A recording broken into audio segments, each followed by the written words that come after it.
papel, cuando se negocia, Germán tiene mucha experiencia en eso, cuando habló lo del señor Valente, el señor de Hollywood, saben que Hollywood casi es el más feliz con las leyes de cines que hay en el mundo, porque no le pelean el público, se lo dejan quietico, y por otro lado tienen un representante de Hollywood en la Embajada Americana de Brasil y un representante de Hollywood en la Embajada de México.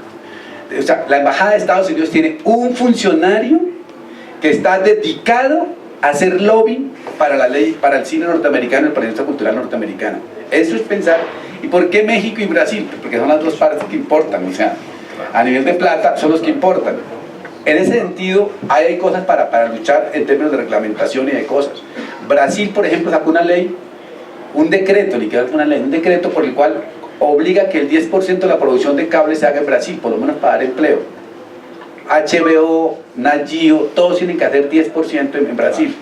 Por lo menos, ¿por qué aceptaron los cableros eso? Porque es que el mercado de Brasil es gigante. Si yo voy como colombiano y digo, tiene que hacer 10% colombiano, pues ábrase del parche, usted no sirve para eso, usted no tiene un mercado suficiente. Estamos hablando de una cosa también que es interesante de cómo se negocia.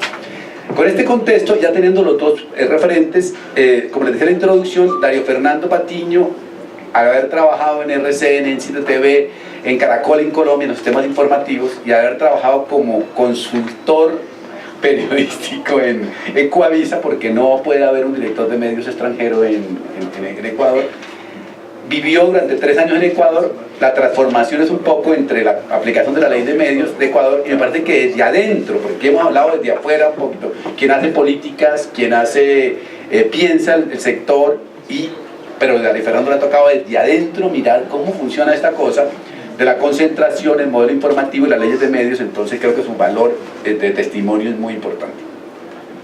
Muchas gracias, Omar. Debo decir que a propósito de la ley de comunicación en Ecuador, tan controvertida y discutida, lo único que para mí fue bueno de esa ley es que me permitió ser acreditado como director. Después de unos meses que yo aparecía como consejero, ya la ley modificó esa prohibición, esa limitación, y entonces permitió que un extranjero pudiera ser director de medio en Ecuador. Yo sé que en Colombia nos interesa poco lo que ocurra en Ecuador, pero yo quiero que escuchemos algo de lo que ocurre allí, porque no es solamente que ocurra en Ecuador. En tema de comunicación, Ecuador está simplemente repitiendo e incluso empeorando todo un libreto de control a los medios de comunicación y a la comunicación y a la libertad de expresión que ya se viene aplicando en otros países de América Latina, que empieza por Cuba, que pasa por Venezuela, que sigue por Nicaragua, por Bolivia, y no voy a hablar de Argentina porque hay aquí alguien que lo sabe mejor que yo, pero que incluso se asomó en Uruguay, y hay una ley a punto de ser aprobada también en Uruguay. Ya fue aprobada. Cuando Mujica dijo primero que lo mejor de la ley era que no existiera, y después ya le dio el visto bueno. Y es bueno que sepamos lo que ya ha ocurrido, porque ahora que se habla de si la concentración en Colombia debe resolverse por la vía de la reglamentación, y si a Colombia, con los excesos de los medios de comunicación, le conviene o no le conviene una regla, y cuando ya se empieza a mencionar una ley como producto de los acuerdos de paz en La Habana, pues es bueno que veamos cuál es la interpretación que estos líderes de la revolución bolivariana le han dado a las leyes de comunicación y al propósito de la desconcentración, y ver cómo lo que se vende como una desconcentración, una loable desconcentración de medios, termina siendo una nueva concentración disfrazada pero en manos del gobierno. Ecuador, como la mayor parte de los países de América Latina, tiene su historia de medios fundamentada en las historias de las familias que hicieron medios de comunicación, que canales de televisión, incluso mucho antes que en Colombia, periódicos también de tradición familiar desde comienzos del siglo XX, y posteriormente, aquejados por deudas y por presiones económicas, algunos propietarios de medios de comunicación, familias tradicionales, les vendieron a los banqueros. Los banqueros de Ecuador, que eran muchos, y también hacían prácticas poco ortodoxas, entraron luego en una crisis, la famosa crisis bancaria del Ecuador, y con eso perdieron algunos de los medios de comunicación que habían adquirido. Quien recibió esos medios de comunicación fue el gobierno, y entre esos medios de comunicación el famoso diario El Telégrafo y 2 canales de televisión, TC Televisión y Gama TV. El gobierno, ya estamos acercándonos al gobierno Correa, recibió esos medios de comunicación, los expropió a los banqueros corruptos. Los banqueros quebraron, algunos huyeron del país, como los Isaías, y son prófugos actualmente en Estados Unidos. El gobierno quedó con esos canales y con emisoras de radio. Ofreció ponerlos en venta, pero nunca los ha puesto en venta. Total, en este momento el gobierno tiene un diario, tiene 2 canales de televisión y tiene aproximadamente 14 estaciones de radio en todo el país. Además tiene un canal de televisión pública que se llama Ecuador TV. Es en este momento el gobierno el mayor propietario de medios de comunicación en el Ecuador. ¿Qué dice la ley de comunicación para los privados? Es decir, el gobierno está excluido del cumplimiento de la ley de comunicación. En la ley de comunicación y en las leyes y en otras leyes comerciales, los banqueros quedaron vetados para invertir en medios de comunicación en Ecuador. Los inversionistas privados, ningún inversionista privado que se dedique a otra actividad económica, excluyendo a los banqueros, puede tener más del 6% de la propiedad de un medio de comunicación. Los medios... la caída de la concentración del periodismo económico. Bien. Los medios, los decía, los inversionistas que no tengan ni medios de comunicación y que por fuera de los banqueros solo pueden tener hasta un 6% de propiedad en un medio de comunicación. Y la ley establecía que los extranjeros solo podrían tener propiedad, inversión en medios de comunicación en Ecuador si eran residentes.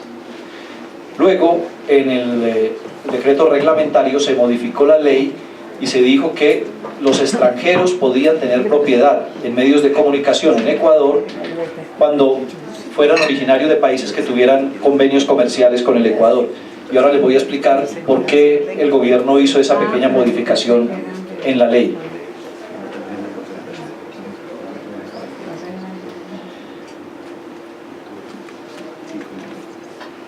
¿Qué quedó después de eso y el panorama actual?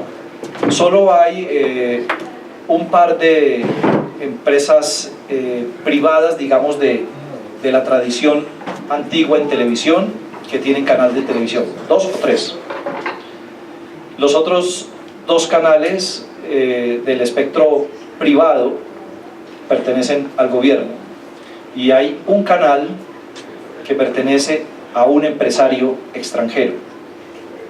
En cuanto a periódicos, quedan como de relevancia los periódicos El Universo, queda el diario La Hora y el diario Expreso de Guayaquil.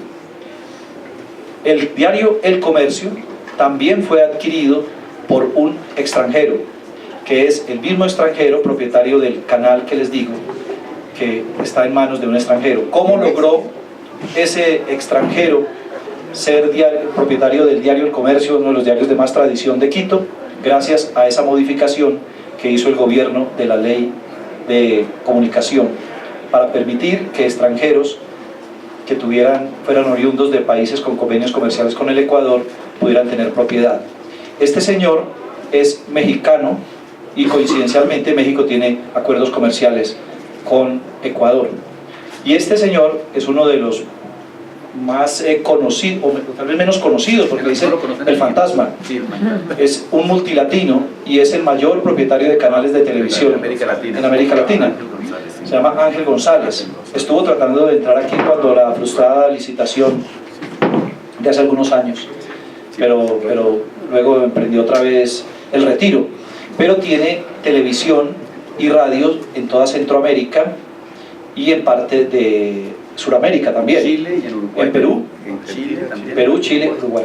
Nunca aparece no es visible, nadie lo conoce, lo llaman el fantasma y es el más grande empresario de medios de comunicación. Tiene una característica: a todos los países que llega en televisión adquiere no los primeros canales, si después se vuelven primeros por otras razones, bien, no le molesta, pero adquiere canales fundamentalmente de entretenimiento y de entretenimiento muy popular y se convierte en aliado del gobierno que haya en cada país, y toda su actividad editorial, que no es mucha, porque realmente ahí no hay crítica, ahí no hay investigación, ahí no hay denuncia en los medios de él.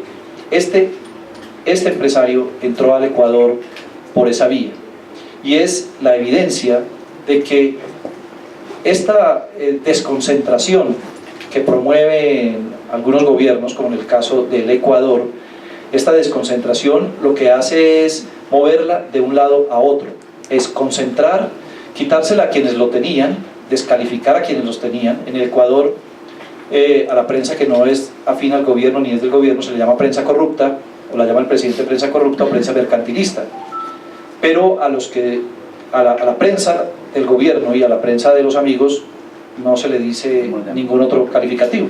Prensa revolucionaria. Prensa de la Revolución Ciudadana. Entonces, el libreto termina siendo ese: venderle al mundo, vender hacia afuera la idea de que hay un esquema mixto en estos países, de que hay un respeto por la empresa privada en los medios de comunicación, pero ¿qué va pasando? Que la empresa privada se va transformando y va cambiando de dueños, y terminan siendo dueños o desconocidos o conocidos amigos del gobierno, e incluso en algunos casos con participación de funcionarios del gobierno o de familias de los gobiernos. Se ha visto claramente en Venezuela, donde amigos del gobierno han adquirido canales o han sido adquiridos por inversionistas españoles que creo que ni en España conocían cuando adquirieron medios en Venezuela. En Nicaragua, los hijos de Daniel Ortega tienen canales de televisión y son canales privados y se presentan como canales privados. En Ecuador todavía, como les decía, quedan unas familias dando la batalla por mantenerse dedicadas exclusivamente al negocio de los medios de comunicación, porque también para los propietarios de medios de comunicación se estableció una restricción: no pueden tener inversiones en ningún otro sector de la economía, ni siquiera en el sector de las telecomunicaciones. Y si un canal o si un periódico que en años anteriores habían diversificado su menú de inversiones hacia empresas de telecomunicaciones o empresas de cables o empresas editoriales, impresiones, imprentas, todos debieron salir de debieron prescindir de sus inversiones en esos medios. O sea que los que hoy en día son empresarios de medios de comunicación solo pueden ser empresarios de medios de comunicación. ¿Y cuál es el panorama de estos empresarios que quedan? Primero, son enemigos, fueron declarados enemigos número 1 por el gobierno. El gobierno les tiene coartada cualquier posibilidad de invertir a través de la ley, de invertir en otros sectores. No reciben, por supuesto, pauta, y si no la reciben pues tampoco está mal, pero a través de la ley de comunicación se han establecido una cantidad tal de sanciones económicas por innumerables posibilidades de violación de la ley, que paulatinamente y con la imposición de sanciones llevan a que estos medios privados que quedan terminen asfixiados y terminen vendiendo. ¿A quién?